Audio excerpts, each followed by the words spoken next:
ಡಿ.ಕೆ. ಶಿವಕುಮಾರ್ ಅವರ ಜೊತೆಗೆ ಯಾರೆಲ್ಲ ಪ್ರಮಾಣ ವಚನ ಸ್ವೀಕರಿಸ್ತಾರೆ, ಯಾರೆಲ್ಲ ಮಂತ್ರಿಗಳಾಗ್ತಾರೆ, ಇದರ ಬಗ್ಗೆ ಈಗ ಕುತೂಹಲ ಸೃಷ್ಟಿಯಾಗಿದೆ. ಲೆಕ್ಕಾಚಾರಗಳು ನಡೀತಾ ಇದೆ, ಪ್ರಯತ್ನಗಳು ಶುರುವಾಗಿದೆ. ಬಹಳಷ್ಟು ಜನ ದಿಲ್ಲಿ ವಿಮಾನ ಹತ್ತಿದ್ದಾರೆ, ತಮ್ಮ ತಮ್ಮ ಸಂಪರ್ಕವನ್ನು ಬಳಸಿ ಮಂತ್ರಿಗಳಾಗಬೇಕು ಅನ್ನುವಂಥ ಕನಸನ್ನು ಕಾಣ್ತಾ ಇದ್ದಾರೆ. ಡಿ.ಕೆ. ಶಿವಕುಮಾರ್ ಅವರಿಗೂ ಕೂಡ ಒಂದು ಯೋಚನೆ ಇದೆ, ನನ್ನ ಕ್ಯಾಬಿನೆಟ್ ಹೇಗಿರಬೇಕು ಅಂತ. ಹೊಸ ಕ್ಯಾಬಿನೆಟ್ ರಚನೆಯ ಬಗ್ಗೆ ದೆಹಲಿಯಲ್ಲಿ ವರಿಷ್ಠರ ಜೊತೆ ಇವತ್ತು ಡಿ.ಕೆ. ಶಿವಕುಮಾರ್ ಚರ್ಚೆ ಮಾಡೋದಕ್ಕಿದ್ದಾರೆ.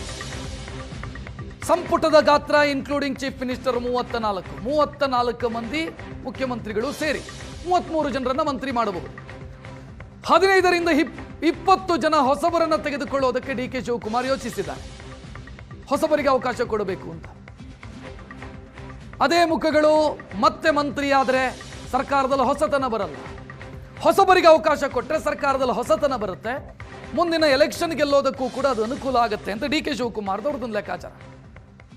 ಸೊ ಹೇಗೆ ಇದಕ್ಕೆ ಡಿ.ಕೆ. ಶಿವಕುಮಾರ್ ಅವರ ಈ ಆಸೆಗೆ, ಈ ನಿರೀಕ್ಷೆಗೆ ಹೈಕಮಾಂಡು ಮತ್ತು ಸಿದ್ದರಾಮಯ್ಯ ಅವಕಾಶವನ್ನು ಕೊಡ್ತಾರ? ಸಿದ್ದರಾಮಯ್ಯ ಅವ್ರದ್ದೊಂದಿಷ್ಟು ಕಂಡೀಷನ್ ಇದ್ದೇ ಇರುತ್ತೆ.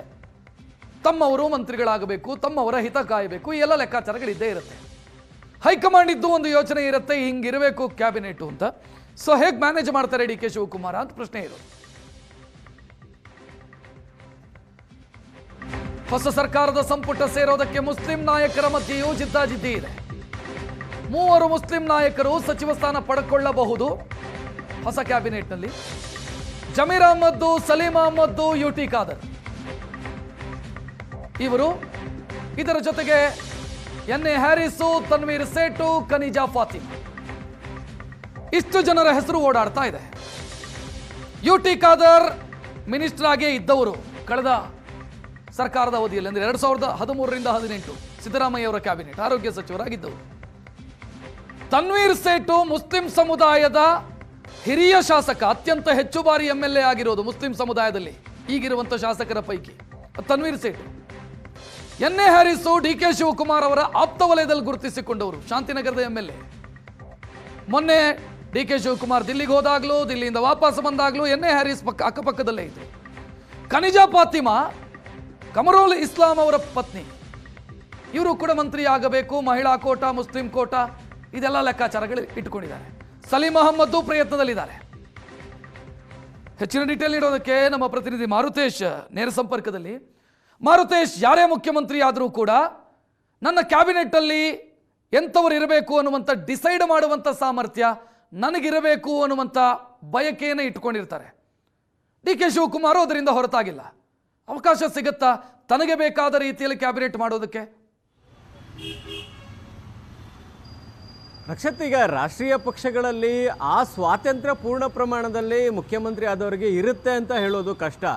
ಸಿದ್ದರಾಮಯ್ಯ ಅಂತ ನಾಯಕರಿಗೂ ಕೂಡ ಅದು ಸಾಧ್ಯ ಆಗಿರಲಿಲ್ಲ ಕಳೆದ ಬಾರಿ ಕ್ಯಾಬಿನೆಟ್ ರಚನೆ ಆಗುವಂಥ ಸಂದರ್ಭದಲ್ಲಿ. ಆದರೆ ಒಂದು ಅಪ್ಪರ್ ಹ್ಯಾಂಡ್ ಅಂತೂ ಮುಖ್ಯಮಂತ್ರಿ ಆದಂಥವ್ರಿಗೆ ಇರುತ್ತೆ.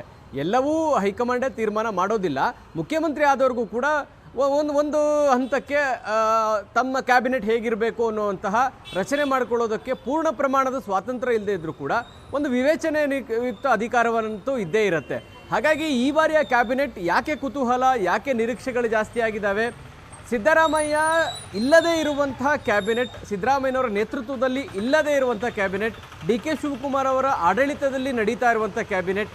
ಹೀಗಾಗಿ ಈ ಕ್ಯಾಬಿನೆಟ್ ಹೇಗಿರಬೇಕು ಅನ್ನೋದನ್ನು ಹೈಕಮಾಂಡ್ ಕೂಡ ಒಂದು ಪ್ಲಾನ್ ಆಫ್ ಆ್ಯಕ್ಷನ್ ರೀತಿ ಕಾಣಿಸುತ್ತೆ. ಯಾಕಂದರೆ ಸಿದ್ದರಾಮಯ್ಯನವ್ರನ್ನ ಕೆಳಗಿಳಿಸಿ ಒಂದು ಹೊಸ ಜನರೇಷನ್ ಆಫ್ ಪಾಲಿಟಿಕ್ಸ್ ಕಡೆಗೆ ಹೋಗಬೇಕು ಅನ್ನೋದು ಹೈಕಮಾಂಡ್ನ ತೀರ್ಮಾನ. ಇಲ್ಲದೇ ಇದ್ದರೆ ಸಿದ್ದರಾಮಯ್ಯನವ್ರ ಕೆಳಗಿಳಿಸೋಕೆ ಹೋಗ್ತಿರ್ಲಿಲ್ಲ. ಹೊಸ ಜನರೇಷನ್ ಪಾಲಿಟಿಕ್ಸ್ ಮಾಡಬೇಕು ಅಂತ ಹೇಳಿದರೆ ಫ್ಯೂಚರ್ ಲೀಡರ್ಶಿಪ್ ಬಿಲ್ಡ್ ಮಾಡಬೇಕಾಗತ್ತೆ. ಡಿ.ಕೆ. ಶಿವಕುಮಾರ್ ಅವರನ್ನು ಆ ಕಾರಣಕ್ಕಾಗಿಯೇ ಮುಖ್ಯಮಂತ್ರಿಗೆ ಆಯ್ಕೆ ಮಾಡಿರೋದು. ಫ್ಯೂಚರ್ ಭವಿಷ್ಯದ ದೃಷ್ಟಿಯಿಂದ ಕಾಂಗ್ರೆಸ್ನ ನಾಯಕತ್ವ ಕೂಡ ಅಷ್ಟೇ ಇಂಪಾರ್ಟೆಂಟ್ ಆಗುತ್ತೆ. ಹಾಗಾಗಿ ಈಗ ಸಚಿವ ಸ್ಥಾನ ಸಿಗುವಂಥವರು ಕೂಡ ಭವಿಷ್ಯದಲ್ಲಿ ಕಾಂಗ್ರೆಸ್ಸನ್ನು ಮುನ್ನಡೆಸ್ಕೊಂಡು ಹೋಗುವಂಥವರು ಕೂಡ ಆಗಿರಬೇಕು. ಆ ಕಾರಣಕ್ಕಾಗಿ ಈ ಬಾರಿ DCM ಆಗುವಂಥವ್ರು ಇರ್ಬೋದು, ಕ್ಯಾಬಿನೆಟ್ಗೆ ಸೇರುವಂಥವ್ರು ಇರ್ಬೋದು, ಒಂದು ವಿಶೇಷವಾದ ರೀತಿಯಲ್ಲಿ ಕ್ಯಾಬಿನೆಟ್ ರಚನೆ ಆಗ್ಬೋದು ಅನ್ನುವಂಥ ನಿರೀಕ್ಷೆಗಳೇ ಹೆಚ್ಚಾಗಿ ಕಾಣ್ತಾ ಇದೆ. ಮತ್ತು ಹೈಕಮಾಂಡ್ ಮನಸ್ಸಿನಲ್ಲೂ ಕೂಡ ಅದೇ ಇದೆ. ಸಿದ್ದರಾಮಯ್ಯನವರ ರಿಪ್ಲೇಸ್ಮೆಂಟ್ ಮಾಡುವಂಥ, ಅಂದರೆ ಸಿದ್ದರಾಮಯ್ಯನವರ ಜೊತೆಗಿದ್ದಿದ್ದು ಒಂದು ದೊಡ್ಡ ಅಹಿಂದ ವೋಟ್ ಬ್ಯಾಂಕ್. ಆ ಅಹಿಂದ ವೋಟ್ ಬ್ಯಾಂಕ್ ಗಟ್ಟಿಯಾಗಿ ಉಳಿಬೇಕು ಅಂದರೆ ಸಚಿವ ಸ್ಥಾನದಲ್ಲಿರ್ಬೋದು, KPCCಯಲ್ಲಿರ್ಬೋದು, DCM ಸ್ಥಾನಗಳಿರ್ಬೋದು, ಕಾರ್ಯಾಧ್ಯಕ್ಷರ ಸ್ಥಾನಗಳಿರ್ಬೋದು, ಈ ಸ್ಥಾನಗಳಿಗೆ ಸಿದ್ದರಾಮಯ್ಯ ಅವರನ್ನು ರಿಪ್ಲೇಸ್ ಮಾಡೋಕ್ಕಾಗದೇ ಇದ್ದರೂ ಕೂಡ ಅಟ್ಲೀಸ್ಟ್ ವೋಟ್ ಬ್ಯಾಂಕ್ಗಳನ್ನು ತಮ್ಮ ಬಳಿ ಗಟ್ಟಿಯಾಗಿ ಉಳಿಸಿಕೊಳ್ಳುವಂತಹ ನಾಯಕರನ್ನ ಆಯ್ಕೆ ಮಾಡೋದಕ್ಕೆ ಹೈಕಮಾಂಡ್ ಕೂಡ ಉತ್ಸುಕರಾಗಿದ್ದಾರೆ. ಆ ಹಿನ್ನೆಲೆಯಲ್ಲಿ ಹೇಳೋದಾದ್ರೆ ಫ್ಯೂಚರ್ ಲೀಡರ್ಶಿಪ್ನ ದೃಷ್ಟಿ ಮತ್ತು ಅಹಿಂದ ವೋಟ್ ಬ್ಯಾಂಕ್ ಕಾಂಗ್ರೆಸ್ನಲ್ಲೇ ಉಳಿಯಬೇಕು, ಈ ಎರಡೂ ಕಾರಣಗಳಿಂದಾಗಿ ಆಲೋಚನೆ ಹೈಕಮಾಂಡ್ ಮಾಡ್ತಾ ಇದೆ. ಹಾಗಾಗಿ ಹೊಸಬರ ಹೆಚ್ಚು ಅವಕಾಶ ಹೊಸಬರಿಗೆ ಸಿಗುವಂತ ಸಾಧ್ಯತೆಗಳಿದೆ, ಹೊಸ ಮುಖಗಳು ಮತ್ತು ಯುವಕರಿಗೂ ಅವಕಾಶಗಳು ಸಿಗುವಂತ ಸಾಧ್ಯತೆಗಳು ಕಾಣಿಸ್ತಾ ಇದೆ.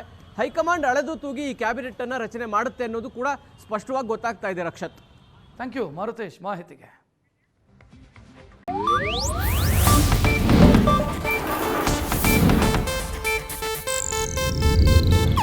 ಇದು ಏಷ್ಯಾನೆಟ್ ನ್ಯೂಸ್ ನೆಟ್ವರ್ಕ್ ಪ್ರಸ್ತುತಿ.